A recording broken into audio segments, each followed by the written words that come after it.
Hi there, I'm Jan de Bruijn, and I'm the Client Portfolio Manager for the Fundamental Equity Emerging Markets team. Just want to spend a few minutes giving you an overview of how we're performing so far this year and also our thoughts on emerging markets looking forward. So we're 6 months in, so how are we doing? Well, emerging market equities has got a very strong outperformance of 2.8%. Emerging stars has got a phenomenal outperformance of 8.4%. And sustainable emerging stars isn't far behind with an outperformance of 7.6%. So all in all, a really great first half of the year. But we also often talk about how our approach allows us to outperform both value and growth. And if you look historically at different time periods, you'll see that both emerging market equities and emerging stars do indeed outperform value and growth over most time periods.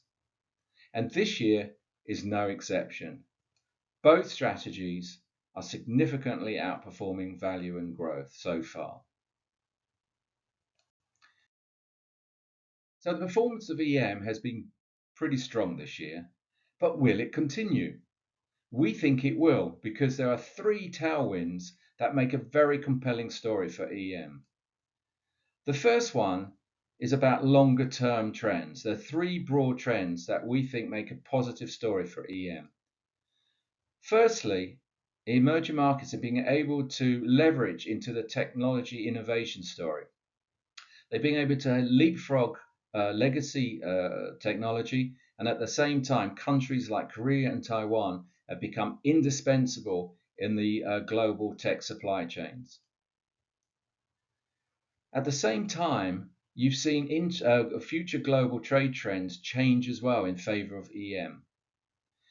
There's a lot more interregional trade in amongst emerging market countries, far less reliance on exporting to the US. And this is partly because we've seen this booming middle class of 2 billion people that's actually growing, still growing at 3% annualized. And then thirdly, we're seeing the transfer of economic and political power from developed markets to emerging markets. But the second tailwind is all about the US dollar.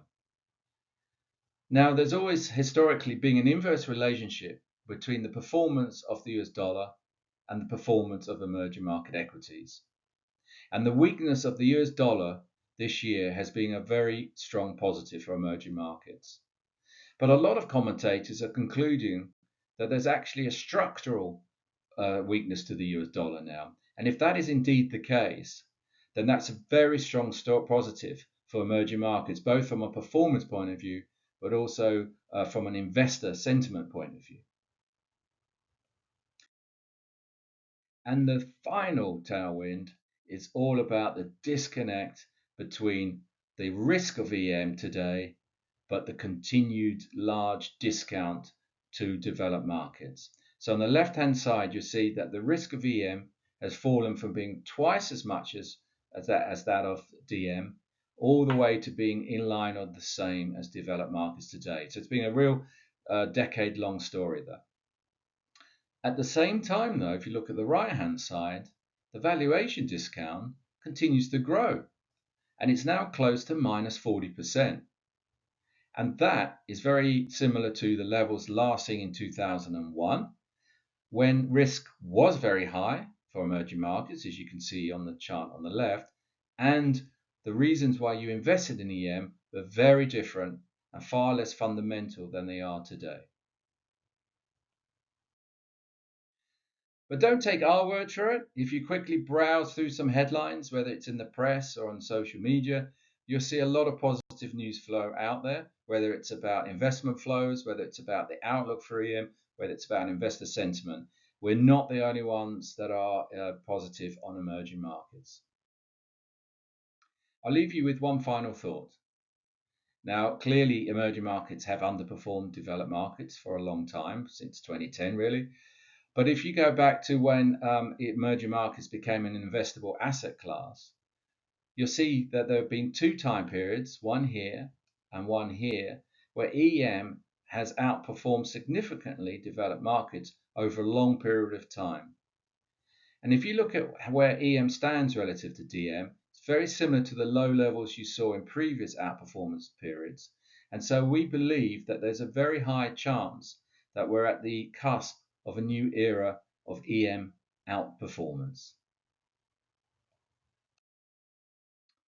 So to summarize, first half, really good and strong performance. Secondly, we've got these three tailwinds that we think create a very compelling and positive EM story. And finally, investor sentiment is turning increasingly positive on emerging markets. So thank you. I hope you found it useful. And if you have any questions, please do contact your Robeco representative. Bye bye.